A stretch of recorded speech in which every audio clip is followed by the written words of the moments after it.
Góða gestir, velkomin á hádegisfyrirlestur Þjóðminjasafnsins. Erindi dagsins flutt af Guðmundi Ólafssyni og hann hefur beðið langan tíma fyrir fyrirlesturinn, stutta kynningu og við byrjum stundvíslega því að hann hefur frá mörg að segja frá þessari merku rannsókn á Grænlandi sem að lauk fyrir 20 árum og nú hillir undir að útkomi skýrsla eða rit þessa rannsókn og niðurstöður hennar. En hádegisfyrirlestur Þjóðminjasafnsins fer fram hérna annað þriðjudag og eftir hálfan mánuð þá munu Guðmundur Lúther og Lilja, starfsmenn safnsins, tala flutningana á Tjarnarvelli í nýtt rannsókna- og varðveislusetur Þjóðminjasafnsins þar.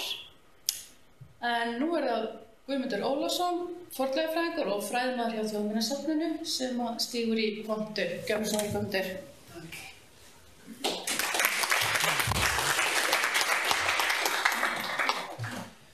Komið sæl, gaman að sjá svona marga hérna. Á árunum 1992 til 1996 þá tók ég þátt í fjölþjóðlegri björgunarrannsókn á norrænni bæjarrúst í vestri byggð á Grænlandi. Rústin kom í ljós þegar að Jökulsá braut sér leið inn í bæjarhólinn. Rústin var ótrúlega vel varðveitt og hafði ekki áður sést á yfirborði vegna þess að það var rúmlega metri þykkt sandlag sem hafði lagst yfir hana. Staðurinn var í bráðri hættu vegna árunar og þið sjáu hérna fornleifafræðinga sem við að teikna snið og skrá viðarleifar sem stóðu þarna út úr miðaldabyggingu í Róbakkarum árið 1981 og efri hlutinn það sandurinn sem liggur ofan á bænum.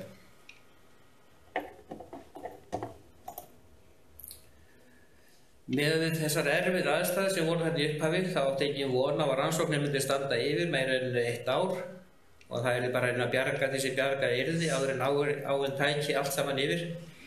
Þegar kraftur árunar og landbrotið var svo mikið að við vissum aldrei hvort að nokkuð væri eftir til að rannsaka í hvers sinn sem við komum tilbaka.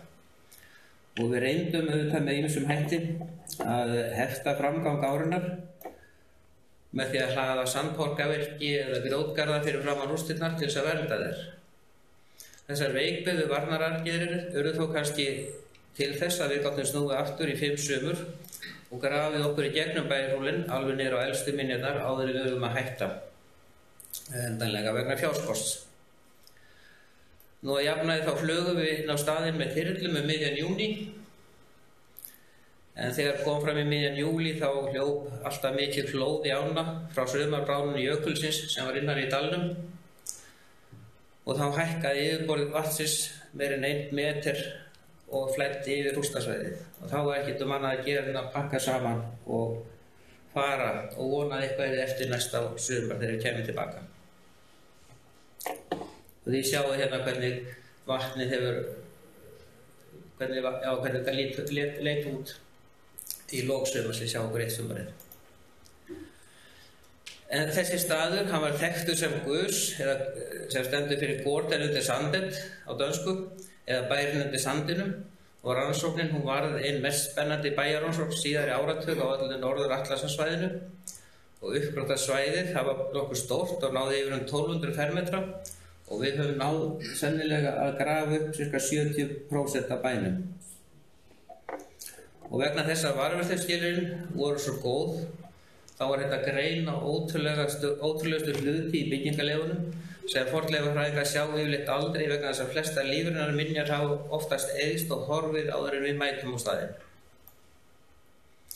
Rannsóknin hefur því getað varpað alveg nýju ljósi á þá flóknu þróun grænlenska bæjarins og ég tel að hún sé í raun algjör lykilrannsókn fyrir allar frekari rannsóknir og skilning okkar á þróun norrænna torfbæja á miðöldum.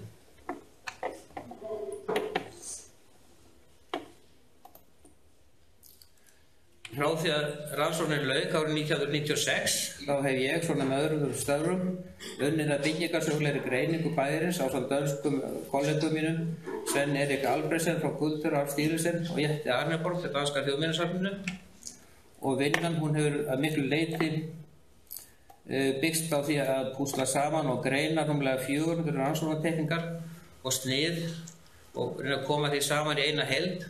Og árið 2014 þá tókst okkur loks að ljúka drögum að handriti að bókum rannsóknina þegar ég fékk 2 mánaða aðstöðu í fræðimannsíbúðinni í Jónshúsi í Kaupmannahöfn og við vonumst til að þessar niðurstöður geti komið út á sem samstarfsverkefni á bók og sem samstarfsverkefni Þjóðminjasafns Grænlands, Danmerkur, Íslands hugsanlega á næsta ári.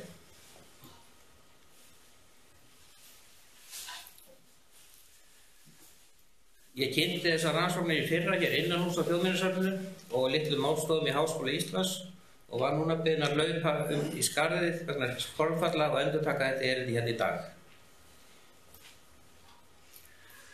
Nú neðst til hægri þá sjáum við sniðteikningu þar sem má sjá hluta af skálabyggingu, torvvegg, setri og gólfi og þar ofan á eru brunaleifar og uppfyllingarlög þar yfir og svo efst er klömbrunhleðsla úr enn yngri torvvegg og efst til hægri sjáum við svo eina af þessum greiningateikningum okkar sem við höfum notað til þess að greina á milli einstakra byggingu og byggingarsvæði bæjarins.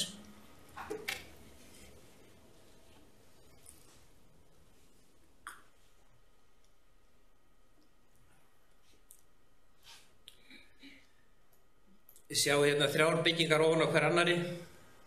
Sjá hérna er brot af torvvegg og sem er skorið sundur hérna af þessari hóli hérna, en hérna er gólfið, heldur gólfið áfram og hverfur hérna. En ofan á þennan torvvegg hefur svo verið reist nýtt hús og í því húsi stóð jarðkerald þar sem hefur grafið niður, svona sár, og þetta er sáfarið. Og hérna er svo hinn veggurinn. Nú síðar þá var þetta hús minnkað og byggði nýjir veggir bara hérna innan í gamla húsið og þar eru svo fleiri byggingarskeið eða eftir að sagt hérna gólög bara moldagólf og svo er timburgólf og svo efst hérna er hellulagt gólf og þetta hérna er til yngsta byggingarstíði bæjarins og var hluti af stofur í bænum. Við fáum svo að sjá myndir á eftir. Nú bærinn undir sandinum, hann er litlu dalverpur, innst í sunnanverðum Lýsufirði, sem nefnist Amer-Agla í dag. Hann er hérna þar sem rauði hringurinn er. Þetta var kjarninn í hinni fornu vestri byggð á Grænlandi sem samanstóð af ca. 90 bæjum og 3 kirkjum og bærinn undir sandinum hann er hérna eins og ég segi sunnanlega í þessu hverfi og svörtu hringirnir eru aðrir bæir og bæjarrústir sem hafa verið skráðar hérna á svæðinu þannig að þið sjáu þetta hefur verið bara nokkuð þéttbýlt svæði á sínum tíma. Nú litloftmyndin sýnir okkur hvað næstu bæðir voru. Það er einn hérna hinum með við ána og hann hefur verið rannsakaður. Bærinn undir sandinum er hérna. Hérna er svo annar bær innan við, hérna við lítið stöðuvatn. Og í þetta dalverpi hérna það markar svolítið af þessu skriðjökli sem er hérna innst í dalnum og við sjáum að þessi jökulruðningur hann hefur náð hérna lengst allavega hingað. Þetta eru jökulruðningar sem skriðjökullin hefur skilið eftir einhvern tíma. Þannig að hann hefur hopað heilmikið frá því að hann náði sér lengst inn, eða lengst niður. En þið sjáum líka að jökuláin sem náði að brjóta sig hérna leiðin í bæinn, hún hefur verið að rása allan dalinn og hefur eytt öllu undirlendunni hérna í þessu dalverpi sem gæti hafa verið bara allverulegt hérna upphaflega. Hér neðst í dalnum, þar eru þrengsli og ég hugsa og ég tel mér líklegt að þar hafi myndast jakastífla einhvern tímann þarna á lok miðalda sem hafi stíflað rennsli vatnsins úr dalnum og hafi orðið til þess að vatnið það flæddi yfir allan dalinn og þetta sandlag myndaðist að miklu leyti sem botnfall úr þessu lóni sem hefur þá myndast henni í dalnum.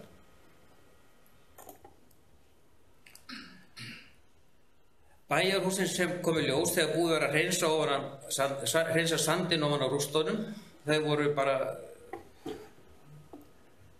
eins og venjuleg torfhús hérna á Íslandi. Efst voru húsin sem höfðu verið enn uppistandandi þegar bærinn var yfirgefinn og hérna sjáðu þið leifar af einu slíku húsi. Hérna sjáðu þið torfþakið hérna sem liggur hérna og upp úr því standa svona stóðar, leifar af brotnum stóðum og hérna í miðjunni og hérna út við veggina og sperrurnar sem hafa fallið hérna inn undir þakinu var svo yfirleitt alltaf laga hrísviði sem hafi verið notað sem áreiti undir þakið, undir torfið og þar undir var svo komin á góllag og svo neðst hérna eru leifar af hellugólfi sem var neðst í þessu húsi og þetta var sennilega fjárhús.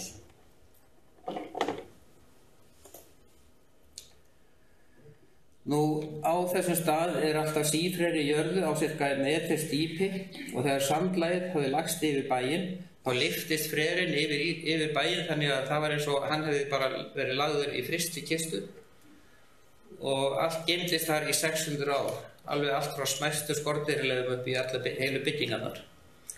Og þegar við höfum mokað sandinn ofan af rústunum og frostið var farið úr þeim, þá fannst mann oft eins og húsin hefði bara verið yfirgefin skömmu áður.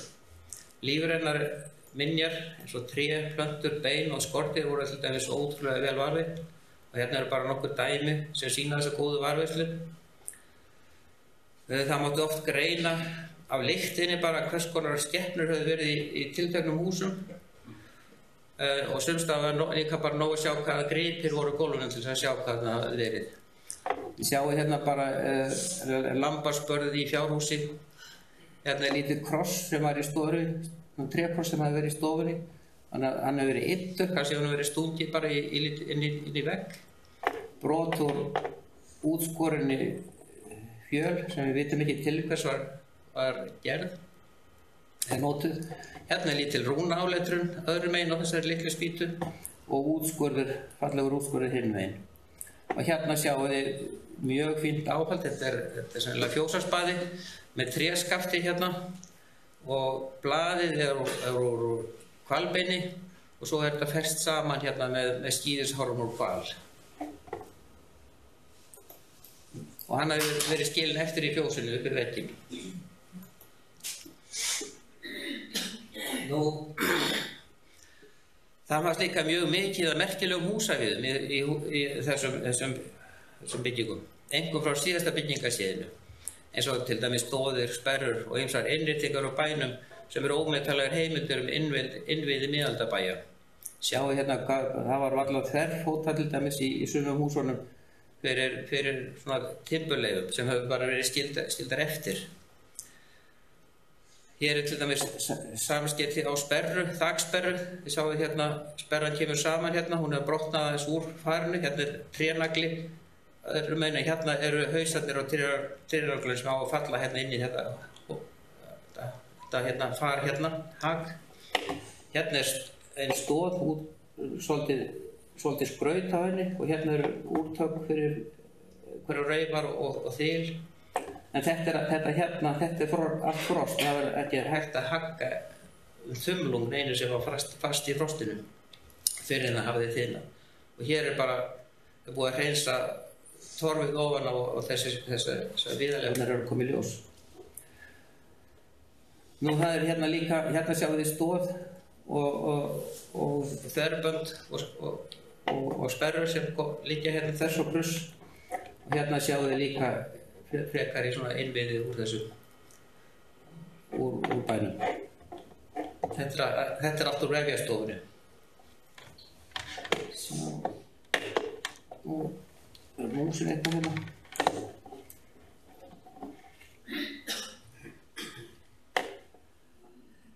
Nú, það voru þarna margs konar hleðslur úr Torfagrjóti. Við miðaldabæirnir á Grænlandi, þeir voru hlaðnir úr Torfagrjóti, alveg eins og á Íslandi. Og hérna fundust dæmi fjölmarga gerðir torfveggja og veggjarhleðslur. Það tiltölulega lítið vitað þróun miðaldabæina.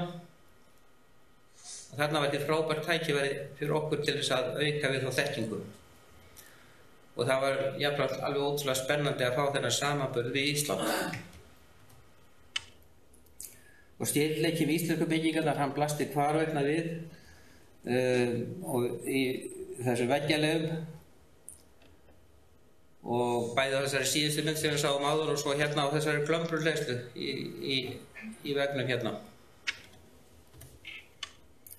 Og torfið var líka víða svo ferst að þegar frostið var farið í jarðveginum þá var þetta að lyfta einstökum torfum út úr veggnum og eins og ég hef gert hérna, ég bara bar torfunar út og tók mynd af þeim og það kom þá líka ljós að torfunar þær voru allavega í laginu og alls ekki þetta flokka þær eftir þess að hefðbundnu gerð eins og við þekkjum hérna glömburhnaus og kvíahnaus og strengi sem við höfum talið þess að hefðbundnu lögun en þær voru allavega í laginu og margar virtust hafa verið endurnýttar bara aftur úr eldri byggingum.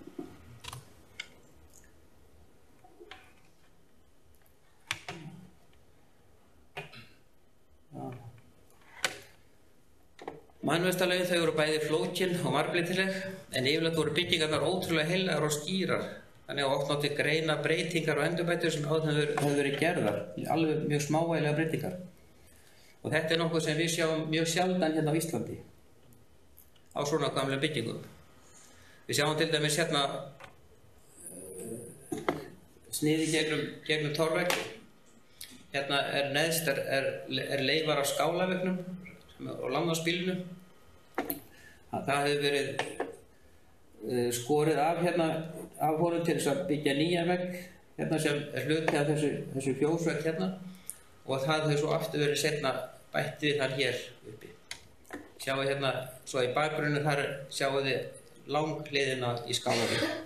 Þetta er gaflveggurinn hérna. Nú saga bæjarins og náði yfir ca. 350 ár og á þeim tíma voru byggð rúmlega 40 hús sem hvert og eitt fékk sitt númer hjá okkur í úrvinnslunni.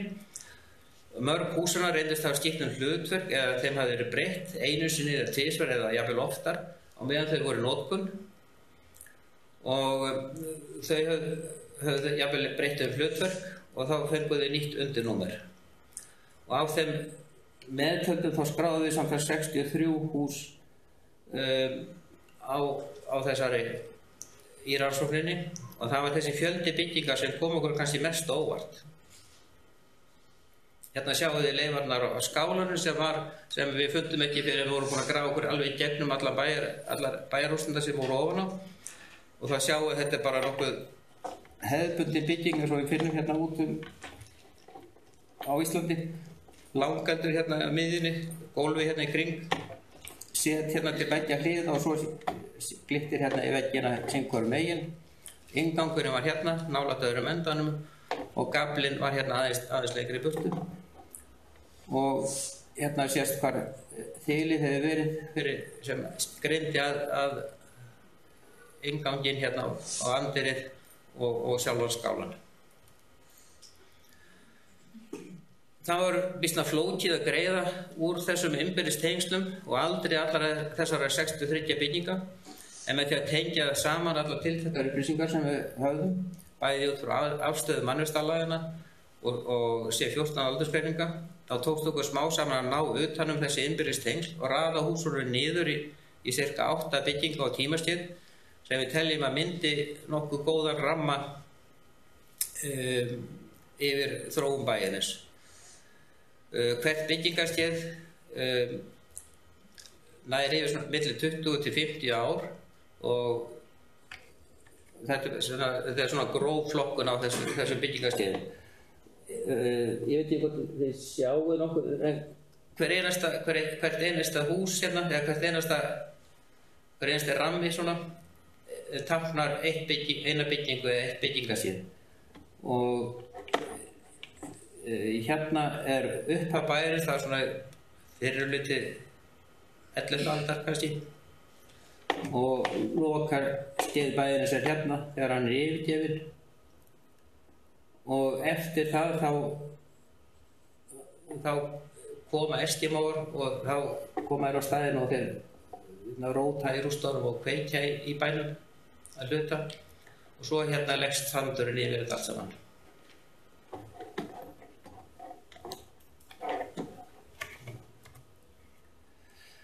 Ég ætla nú að sýna ykkur þessi 8 byggingarstig. Ég vona að þetta verði ekki of flókið fyrir ykkur. Ég reyndi að einfalda þetta svona svolítið þannig að þetta sé tiltölulega einfalt að fylgjast með þessu. En fyrsta byggingarstigið, og hvert byggingarstig, það hérna, þið sjáu það hérna í mismunandi litum. Fyrsta byggingarstigið það hefst með landnámastaðnum sem líklega á fyrirluta 11. aldar samkvæmt Geislakolls aldursgreiningum. Og svæðið þá var sérlega kjarrir vaxið og gróðurinn var sviðinn af áður en skálinn var reistur.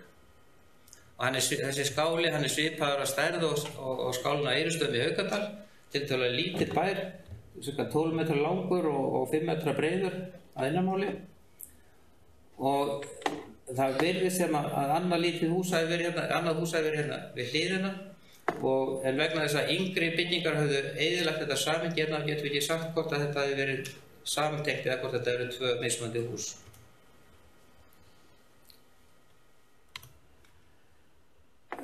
Eftir að búið hefði verið í skálanum hálfa öld, þá flutti fólkið úr honum og byggði sér nýtt íveruhús hérna hægra með skálan, sem hérna. Og hérna elstaðið í því. Skálinn þá gerður að fjárhúsi eða geymslu eða hvort tveggja eða skemmu, og það lítið bakhús sem hefur byggt þá líka við hliðina eða hérna við húsið, en við vitum ekki nákvæmlega til hvers það var notað, kannski hefur það verið kamar, við vitum það bara, við gátum ekki fundið neina tengingu innan úr skálanum inn í það hús.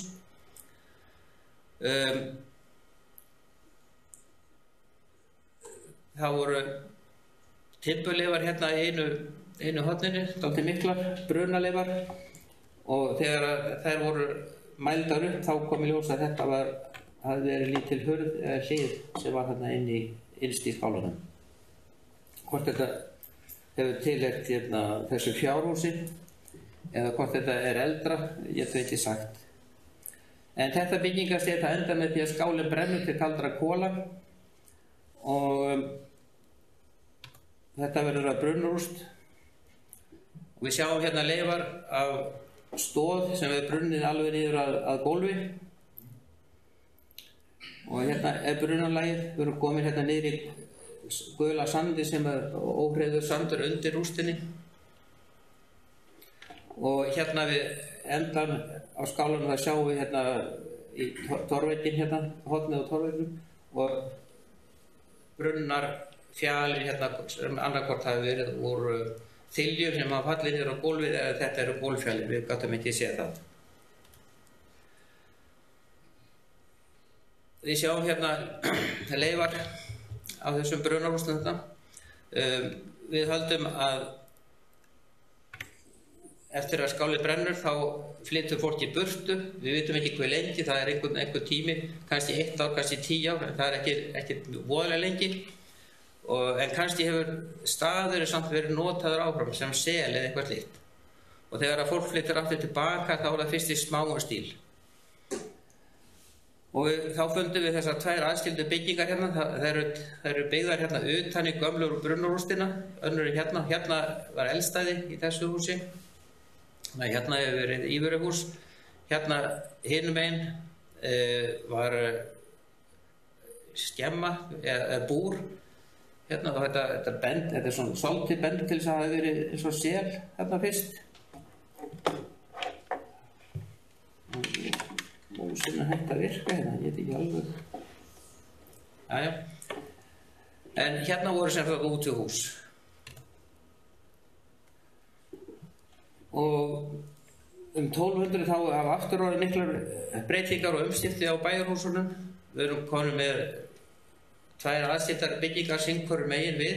Það fer að byggja hérna ofan á brunnarústina hérna megin, og það þetta hús hérna, þetta grafið í gegnum skálan, það þetta hús hérna sem eyðileggur tengslinn hérna við endan á skálanum og fyrstur rústum hinum. Þetta grafið niður og þetta fjós og frá því að þarna fyrst þá byggja menn hérna, búa menn hérna og hafa hússtyrni hérna, en núna eru komin elstæði í þessar byggingar sem eru hérna og hússtyrni eru sett hérna megin. Og þess að þetta hérna er niðurgrafi, þá hefur verið að velta því fyrir okkur hvort að þetta hafi ekki bara verið fjósbaðstofar. Og við þekkjum bara fjósbaðstofar hérna frá Íslandi á 19. öld og við vitum ekkert neinar eldri heimildir slíka stofur. En þetta finnst okkur, af hverju verið að grafa fjósið niður ef þú ert ekki með eitthvað svona yfir. Og það eru ýmsir gripir þarna sem voru í þessum fjósum sem bentu til þess að það hefði verið einhver manna vist þarna líka, en samt ekki gólskál, ekki gólskál heldur sem gæti stutta. Þannig að þetta gæti verið þarna kannski elsta dæmi fjósbaðstofu, en það er alltaf ómögulegt að segja. Við finnum fornleifafræðingar, við finnum aldrei efri hæðina á húsum.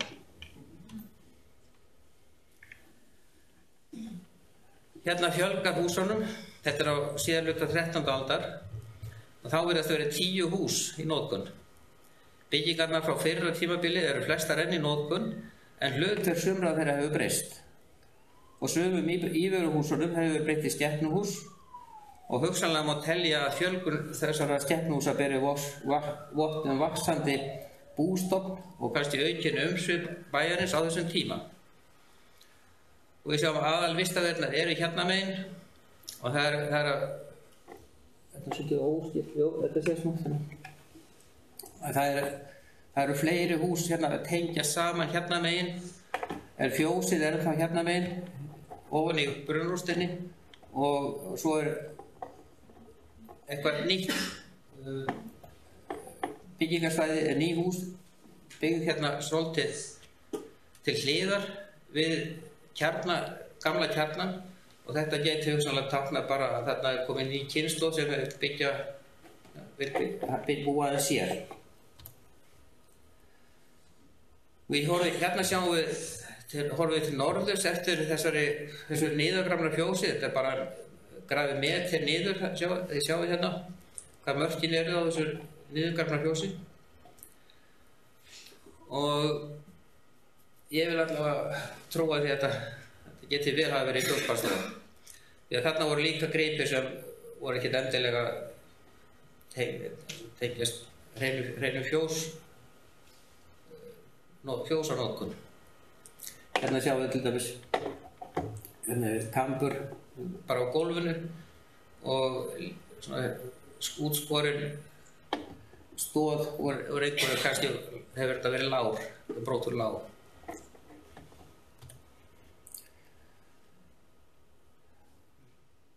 Bæjarhúsin sem byrjuðu þarna sem aðskilda byggingar sitthvoru megin við brunnarústina, þau ná loks að tengjast saman hérna í lok 13. aldar. Og það er hérna sem bæjargöngin verða til, við sjáum hérna nú er þetta orðið svona nokkuð samfellt húsaþorp og bæjargöngin eru komin hérna og þetta er í fyrsta skipti sem við sjáum þessi bæjargöng, við sjáum 8 fyrir þessum bæjargöngum. Og á þessu tímabili nær bærinn sennilega bærinn stærstur. Þannig eru flest hús, milli 10 og 15 hús að minnsta kosti sem er í notkun bara undir skepnur. Og það eru komin ný hús hérna beggja vegna við og fleiri lítil hús hérna að bætast við í þyrpinguna. Við horfum hérna eftir þessum fyrstu bæjargöngum og það gengi hérna inn, sjáum hérna leifar af þakviðum og þessi gömlu enda hérna við þessar litlu stofu sem við sáum hérna sem voru í þversniðinu, í greiningarsniðinu. Nú svo eru fleiri hús hérna. Hérna hefur verið einhver lítið íveruhús, vist að vera fyrir sérlega gripirnir í þessu beltu til þess að hérna hefur verið textilvinnsla. Og hérna var náttúrulega mikil textilvinnsla. Og hérna komið nýtt herbergi, lítið eldstæði hérna í þessu húsi hér. Og hér svo, það hér sem vefjastofan sett og það gerist cirka á þessum tíma, kannski eitthvað aðeins seinna.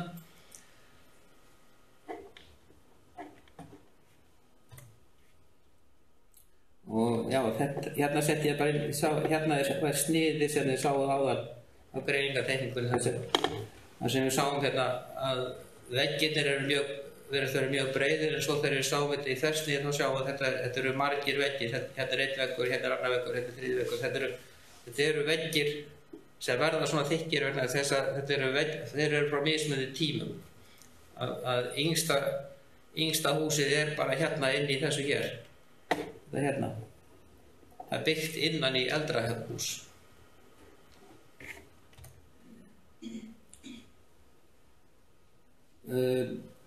Núna á 1300 þá voru flest húsar orðin mjög gömul og höfðu gengið í gegnum margar endurbætur og breytingar. Og það var þetta leyti líka sem nýtt hús kemur til sögunar, það er byggt í frambænum. Það er þessi vefjastofa sem er hérna byggð öðrum við göngin og það er svo opnað inn í göngin hér. Og hún er grafin gegnum öll yngri byggingarstigin, þannig að hún lagði hérna svolítið tengsl við eldri byggingarnar hérna. En hérna er svo, sjáum við lítið eldstæði og það er eitt nýtt hús sem kemur til sögunar sem við höfum ekki séð áður og það er hlaða sem er hérna á húsabaki og er hálffull af heyi. Og við erum með göngin hérna er stofan sem við erum búin að minnast nokkur oft á og þetta er þetta litla textilherbíi, það er svona beint á móti vefjastofunni. Svo hefur verið innangengt hérna úr þessu og svo hefur verið að fara yfir í fjárhúsinu og fjósið hérna hinum megin og svo eru fleiri fjárhús hérna og enn fleiri hús hérna. Þetta er bara býsna stór bær, finnst manni, á þessum tíma.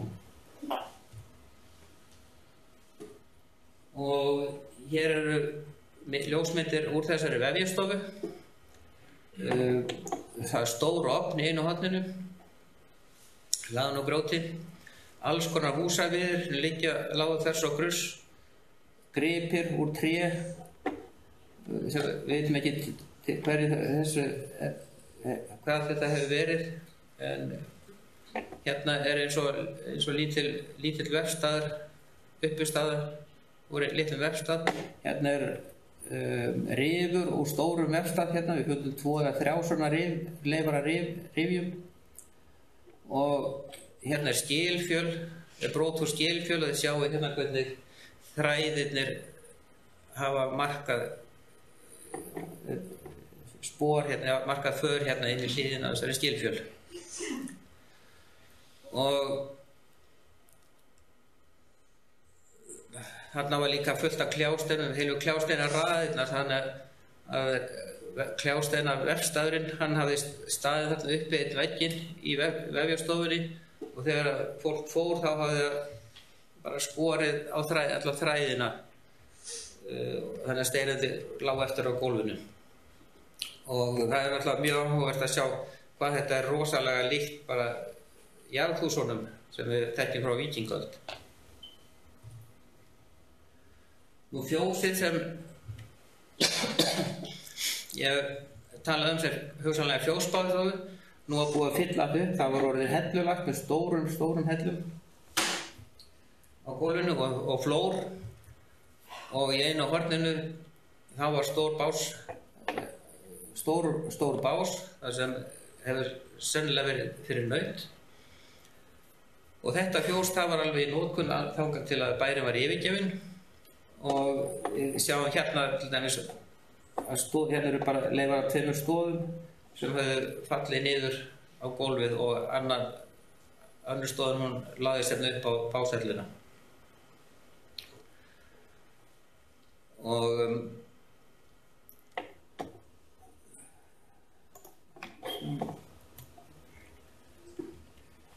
hérna er svo hort inn í básinn fyrir nautið og hérna var fóðurrenna út við vegginn og stór steinhella var það sem gefið hafði verið ofan á og hún var alveg rennið slétt og slípuð eftir tunguna í nautunum sem hefði þarna verið. Og hérna á þessari mynd þá sjáum við líka dálítið skemmtilegt að þegar þetta fjós er byggt þá stendur gamli Skálavegurinn hérna ennþá og hann hefur bara verið byggt upp að Skálavegnum sem var þó brunarúst og hann er bara nýttur hérna inn í bygginguna.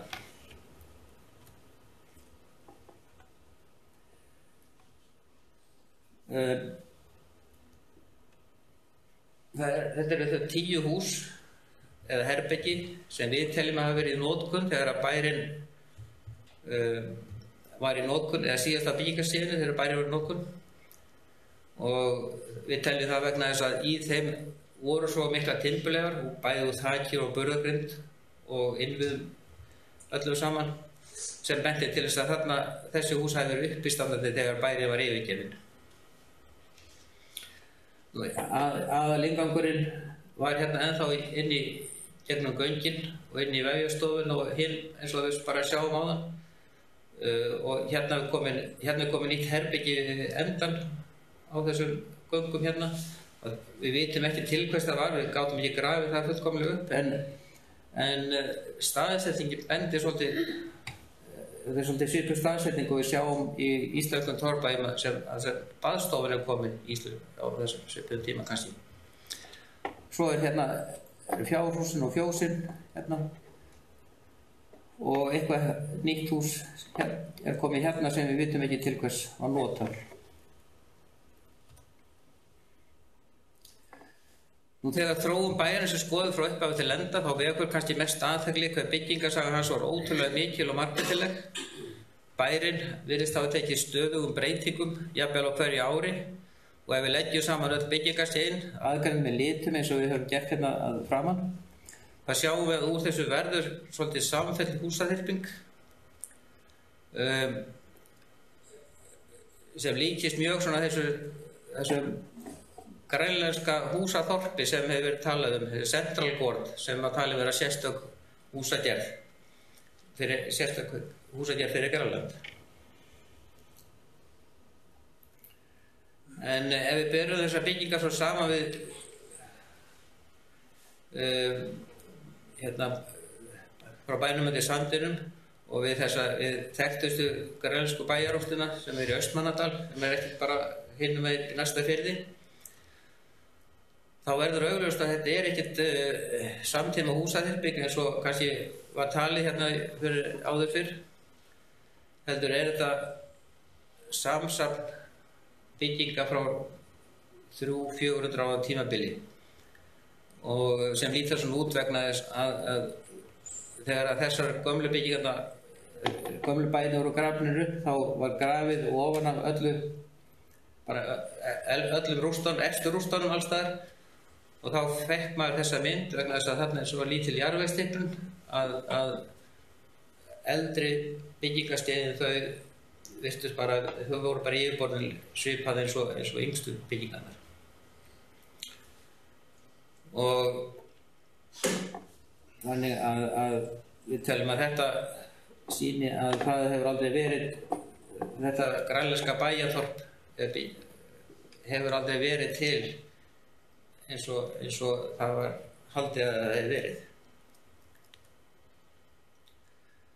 Nú hérna sjáum við svo þessa hefðbundnu þróun íslenska torfbæjarins, svo frá Skála til Burstabæjar, sem hefur raunar byggst á mjög fáum rannsóknum og rannsóknin á bænum undir Sandinum, hún bendir auðvitað til þess að þessi mynd sé gríðarlega mikil einföldun og að aukinn fjöldi fornleifarannsókna, þær eiga sjálfsagt eftir að sýna það að þetta miklu flóknari byggingarsaga heldur en við höfum talið hingað til.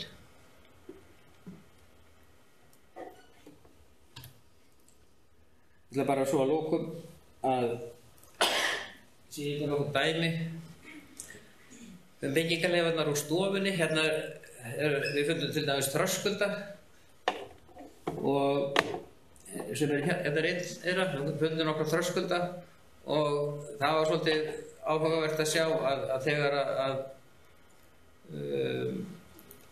gólfskálarnar þær hafa hlaðist upp svona á saman og verður þykkar og þykkar, og þegar það var komið yfir þröskuldin þá var bara lagður nýr þröskuldur ofar á og það var ekkert verið að moka út. Og hérna eru gólffjalir úr stofunni.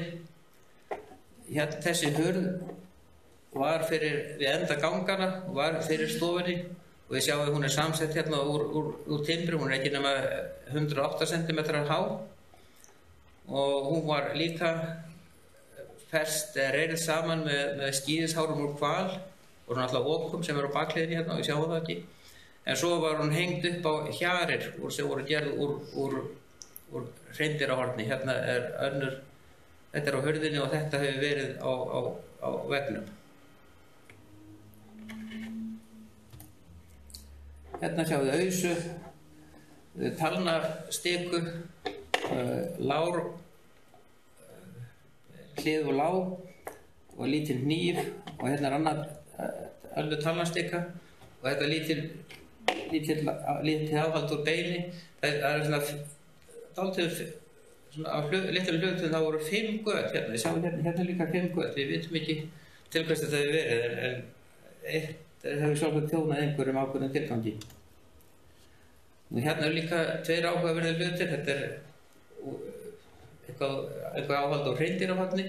Hérna skissa svona hvernig ég held að þetta gæti hafi verið. Ég held að þetta séu haldir sem hafa brotnað af hérna. Það verið göt hérna. Þetta hefur verið notað til þess að sett bönd í þetta og notað til þess að reyra eða herða saman einhverja bagga eða bara eitthvað sem þurft að binda saman. Og hérna lítið svona rúnastika með stafrófna fúþarp öðru megin og hérna annað hinum megin. Þetta var svo illa farið, við sáum það ekki fyrir að það komið í forvörslu og þá komið þessar rúnir í ljós, og þetta eru kallað hnútarúnir sem eru mjög algengar á Grænlandi. Hérna eru skóleistur úr tré, og þetta er notað til þess að sníða skinn í skinnskó. Maður sér, ef maður gáir vel, þá sér maður einhverjar skurðarför eftir hnífa sem við höfum reist hérna til að skera efnið í skóna. Og hérna dálítið gaman að við fundum skóleist líka svo leikvang. Við sjáum að strókleirinn, þetta er bara svona stór leikvangalistur. Nú það voru nokkrir dálítið skemmtilegi hlutir, eins og þessi hefillu tré sem í laginu svo fugl. Sjáum hérna stélið og hausinn og auga hérna. Svo lítið dýr hér sem við vitum, þetta er brot af einhverju stærra sem við vitum ekki hvað þetta hefur verið. En þetta er eitthvað skraut hérna á enda, auga hérna á munn, lykill úr járni og svo nár úr beini. En þessi hérna, þetta eru kannski uppáhaldsgripurinn minn sem ég er flottastur.